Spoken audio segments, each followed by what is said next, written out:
Okey, Assalamualaikum warahmatullahi wabarakatuh dan salam sejahtera. Okey, hari ini saya akan sambung lagi pada struktur kawalan. Kali ini yang kiranya yang kedua lah. Okey, yang kedua hari ini saya nak masuk kepada kawalan if, elif dan else. Okey, kita tengok pada nota ada. Okey, apa itu struktur kawalan if? Struktur kawalan pilihan ni. Okay, ini kebanyakannya kita melibatkan kepada uh, multiple choice kan. Okay, multiple choice. Okay. Okay, ataupun kalau dia punya carta alih dia, okay, diamond ni akan bercantum banyak. Okay, ini antara yang dipanggil sebagai if, elif dan else. Okay, ni bukan dua pilihan. Dua pilihan kita pakai if else cukup. Tapi kalau multiple pilihan, multiple choice, kita akan gunakan if, elif dan else. Okay. Okay, bentuk kita lihat kepada bentuk umum dulu. Yang pertama kita tengok bentuk umum. Okay, kita macam minggu lepas dengan saya dah cerita sebelum ni adalah kita hanya bergantung kepada dua benda yang kita kena ambil tahu. Yang pertama adalah colon dia. Yang kedua adalah indent. Ini adalah syarat utama yang penting. Kalau dalam ni mana kita kena tahu sekarang ni adalah untuk if simpan if dan if. Kita pun tahu sebelum ni kalau ada if kita mesti ada syarat kat sini. Mesti wajib ada syarat. Ini patutnya ada syarat kat sini. Syarat dia. Elif pun sama. Ada if ya, kita mesti tak syarat di sini. Ini kena sekali saya ada kesilapan kat sini. Patut kat sini adalah ada syarat dia. Sini ada syarat dia. Dan bila syarat dia akan pergi ke bawah ni, bila ada syarat, syarat ni macam mungkin input yang kita masukkan, kan dia akan pergi kepada output dia, print. Mana akan print segala statement kita. Kat sini ada statement kita. Kita ada penyataan kita. Kita ada arahan kita sini, kita ada proses dia kat sini, semua kat sini lah. Dan bila kita pergi pada else, pastikan else ni hanya ada colon saja. Jangan letak syarat lagi. Dia tak akan berlaku. Kecuali elif ni kita nak pergi kepada nested. Nested kalau lagi ada boleh masuk lah. Tapi kat itu pun masih sama juga. Hanya if yang ada syarat. Yang perkataan else ni tak ada syarat lah. Else ni akan ambil syarat yang tidak dipenuhi pada if. Itu maksud elif. Jadi kita tengoklah contoh dia punya Python. Ini arahan Python atau syarat Python. Dia seakan-akan macam pseudocode kita lah. Kita nampak ni. Jadi ini adalah syarat dia. Ini adalah syarat dia. Ini adalah syarat dia. Ini adalah syarat dia. Ini tanpa syarat. Minta maaf yang ini patut duduk kecil. Kalau kita, sebab saya menggunakan tu dia auto capital, jadi ada masalah kan. Dia pun print. Dia akan ni. Jadi kita tahukah? Jadi kat sini adalah input. Ini adalah dia punya menu dia. Dia akan ke sini. Sekarang ni saya harap dengan penerangan ini kita kena tahu bahawa semua bentuk if yang ada if mesti ada syarat. Else saja tiada syarat, sebab else ni akan ambil syarat yang tidak dipenuhi di dalam if.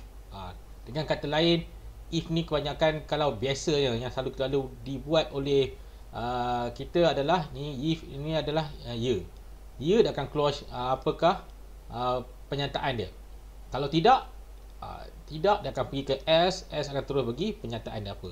Jadi kena katakan sini adalah T, ini adalah Y.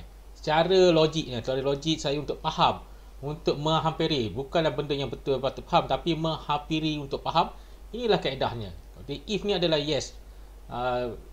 Seakan-akan yes dan berdiri syarat dia. Mesti syarat. Bila ada syarat, kat sini else adalah benda yang ambil syarat yang tidak dipenuhi di dalam struktur if, elif dan else. Hari ini saya tunjukkan contoh latihan. Latihan ni adalah latihan untuk membuatkan ini. Jadi kat sini soalan dia mana kita akan savekan sebagai kategori. Okey, program ni menuliskan umur sama ada dewasa, remaja atau kanak-kanak. Mana ada 3 benda yang akan berlaku di sini, iaitu remaja, kanak, dewasa, remaja dan kanak-kanak. Okey, kat sini dia punya apa ni? Input dia. Okey. Kalau 17 tahun dia akan pergi baca sebagai dewasa. Kalau 11 tahun akan remaja. 17 tahun ke atas dah. 11 tahun ke atas akan bagi remaja, dan di bawah 11 tahun dia akan pergi kepada kanak-kanak. Mana diamond kita ada sebanyak 3. Okey. Okey, 3. Okey, yang ni S dia lah. Kalau tidak 2 lah, diamond dia 2.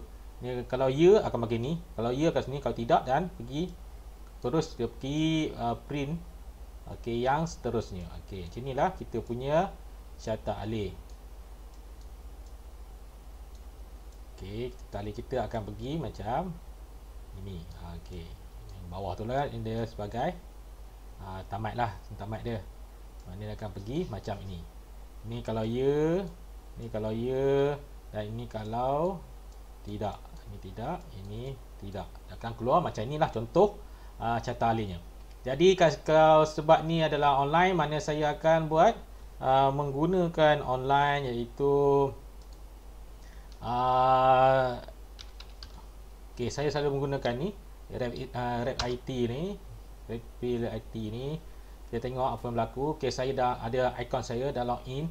Okey, sekarang kita akan pergi pada my ni, Raps ni.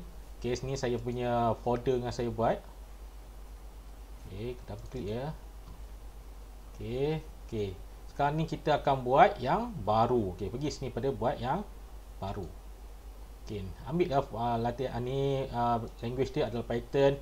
Yang kita nak buat sini adalah kategori. Kategori. Okey. Okey, ni create je, tak masalah sebab kita saya punya free, dia akan set sebagai public. Okey, ini yang kosong. Dia akan kosong lah, dia akan booting dulu. Tengok apa main. Okey, ni kita buang ke atas ni. Okey. Okey, yang pertama, okey, apa yang kita kena buat sini? Kita nak buat sini adalah kita namakan dulu kategori. Kita nak buat kategori, kira kategori. Okey, yang senang kat sinilah. Kira kategori. Okey. Kalau itu tadi kita ada 3 kategori kat sini.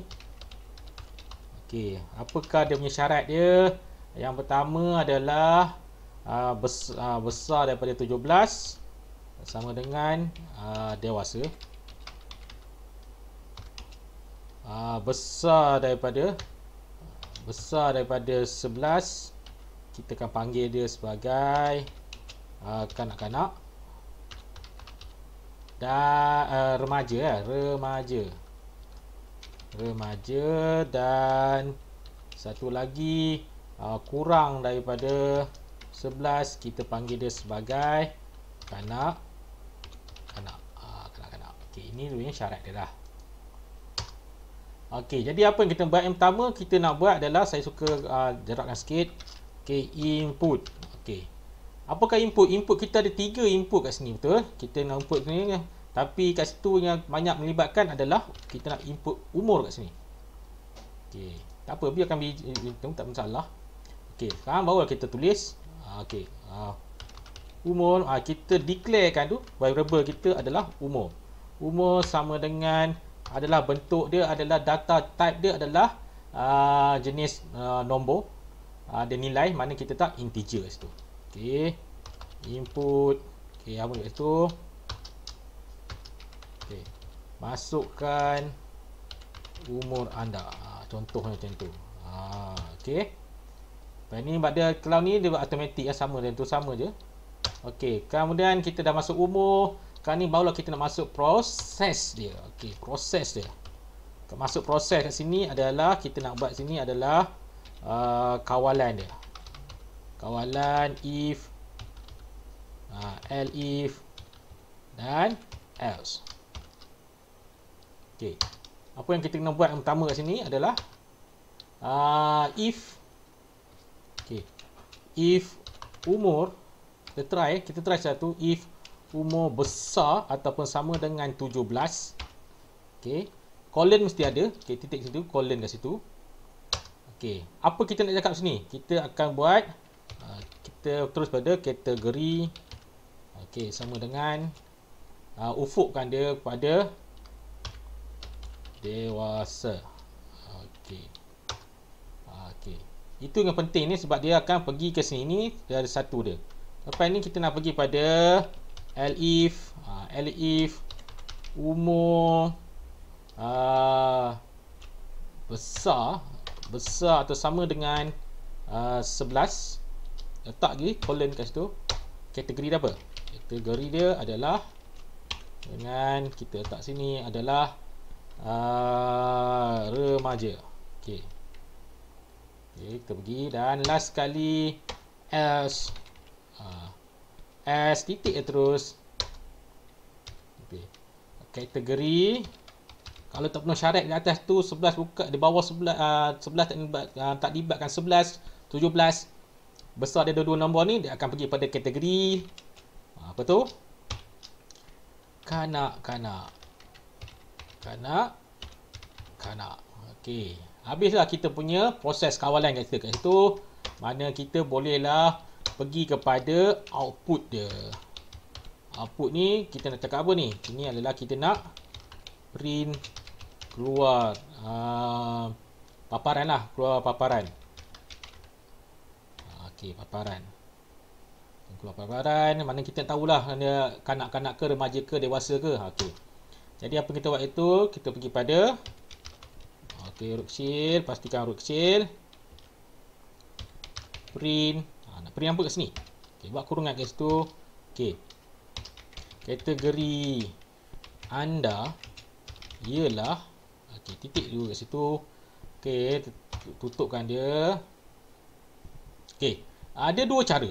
Kalau kita letak tambah, mana dia akan rapat kepada titik ni, colon ni. Kalau kita letak koma, dia akan jarakkan kitanya keputusan. Jadi kita try dia dengan koma. Dia akan jarak sikit. Mana kita panggil balik kategori di mana ni? Kenapa kita kategori? Kita panggil balik kategori kat sini. Dia akan baca kat situ. Okey, siaplah kita punya ni. Nampaknya tak ada apa yang berlaku. Kita ada lagi yang warna kelabu macam ni, highlight ni, mana tak ada dengan silap. Secara logik ni dia akan berjalan dengan elok. Mana kita tekan run. Jadi kita tengok sini apa yang paparan. Okey. Masukkan umur anda. Kata kat sini kita testkan dia adalah 11 tahun. Okey. Tekan enter. Okay. Kategori anda ialah remaja. Okey. Running sekali lagi. Try lain. Masukkan umur anda. Katakan kat sini adalah 17. Tekan enter. Kategori anda ialah dewasa. Okey. Kita try yang terakhir. Nak tengok kat kanak tu. Betul ke? Katakan masukkan adalah 9 tahun. Masukkan umur anda 9 tahun. Katakan anda adalah kanak-kanak. Mana betul lah kita punya program kita ni adalah untuk menghasilkan elif yang betul ikut kategori. Kita buat kategori. Okey, itu saja untuk kategori. Jadi kita tengok ada lagi latihan seterusnya. Okey. Okey, ini kita tengok BMI. Okey, apa itu BMI? Okey, kita akan masukkan kepada yang seterusnya nanti. Okey, sekian. Terima kasih. Saya akan stop recording. Kita akan jumpa pada sesi yang seterusnya.